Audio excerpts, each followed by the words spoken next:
Hello and welcome back to Sprite Guard Plays Umihara Kawase. Let's head back out into the world and see what we can accomplish. See if we can do some fun jumps and find some fun things. I'm not sure which way I want to go today.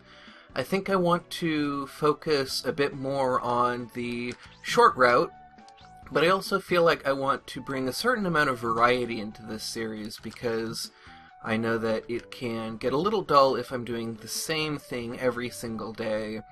I know I watch a lot of Northern Lion, who does Binding of Isaac, and he, for a long time, would do the same route through the game every single time, or nearly every single time, and a lot of people complained that after 400 or so episodes, or actually I think he did like 1,000 episodes of the old Binding of Isaac, but, after that long, it starts to get a little old seeing him do the same route when there were actually 2 routes through the old Binding of Isaac, and I think there's something like 16 routes through the new one.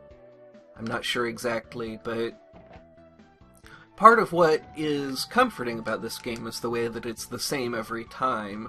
I do play some randomly generated games, but the value of this game in particular is that it's the same every time, and that the only source of randomness is just whether or not I can do the things that I'm doing.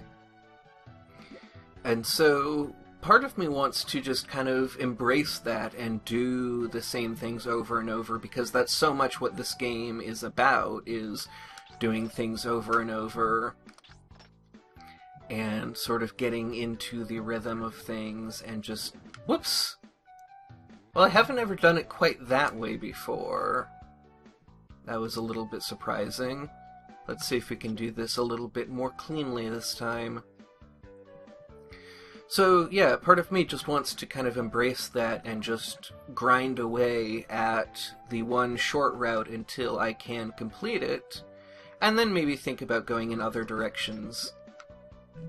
But part of me also wants to embrace a little bit more variety because there are so many different routes through this game. I feel like I want to see them all, but I also know that my intention is to play this game for a very long time, and so other routes are definitely something that will always be available to me. So I'm not sure today which I want to do. I think I do want to grab the extra life since I've been a little bit reckless with my 10 lives. That puts us back up to 9, which is not too bad. And then we come through here, and I've been working a little bit on getting up this way. It's still very difficult. And I'm still... Whoops! Oh, there goes that extra life. Still not very good at it, but it is something that I have been working on. There's so much in this game that I have to work on, I have to get better at, that it really kind of reminds me that a lot of what I like about this game is how much of it is unattainable. That there's a lot of stuff that I love working on and getting down, a lot of little tricks that I like getting better at, but that a lot of the allure and mystique of this game is how much of it seems completely unattainable to me, and just completely out of reach. And I know that if I keep working at it, eventually I might get good at this game, but realistically I don't actually think that I have the time and the manual dexterity, the fine motor coordination to actually get as good at this game as some of the people I've seen, like, I think BJW is the name of the guy who did Umihara Kawase at AGDQ this year, and he actually said he's not the record holder, but the fastest record I could find online for this game was his. So I understand why there was some confusion about whether or not he held the record. Now, once those two kind of meet in the middle and move apart is the best time to get through that spot. Now let's see if I can land this jump That was pretty good. No, not quite. Alright, let's try it again. Speaking of doing things over and over again, and boy, he could do this jump just totally cleanly on the first try. And I saw his record video. It was incredibly clean, incredibly well done. His AGDQ video was much more flawed.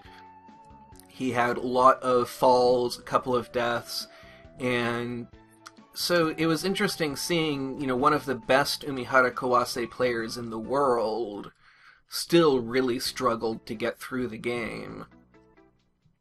Now this part, BJW actually does this a little bit differently than the way that I learned. And so I want to see if I can try that. Let's see, it was kind of... Well, it wasn't that. It was drop down there, and then somehow he managed to get like a bounce on it, like that. But that wasn't quite enough of a launch. So there's one way that I know is at least possible. I've done it this way before. But that was not how to do it.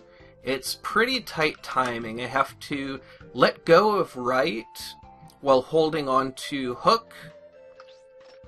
And then I have to jump and reel in the line a little bit to get enough speed, I think.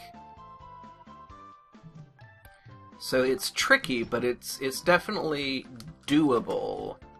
And I just have to be careful not to let go of the hook at the wrong time, or jump at the wrong time. There's so much that can go wrong here, and yet I think this is the easiest way through this level.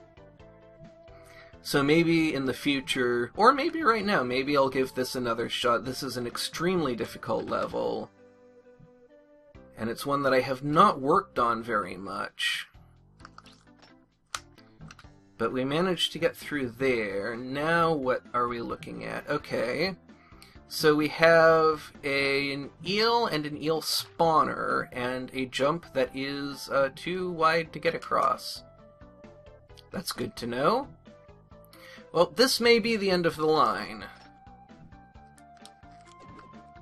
because I'm not getting across this jump. I'm not getting the momentum I need, and I'm not sure what exactly it is that I'm missing. Nope. One more try. We get one more try, so I'm not sure how I'm going to do this. My mechanics are not as good as they once were. You really need a lot of speed to get over those spikes. Well, that's the end of it. I will continue to work on that, and hopefully we will make it through there eventually, and we'll start to get back to where we were before. So I hope you enjoyed the episode. I had a lot of fun. But most of all, thank you very much for watching, and have a great rest of your day.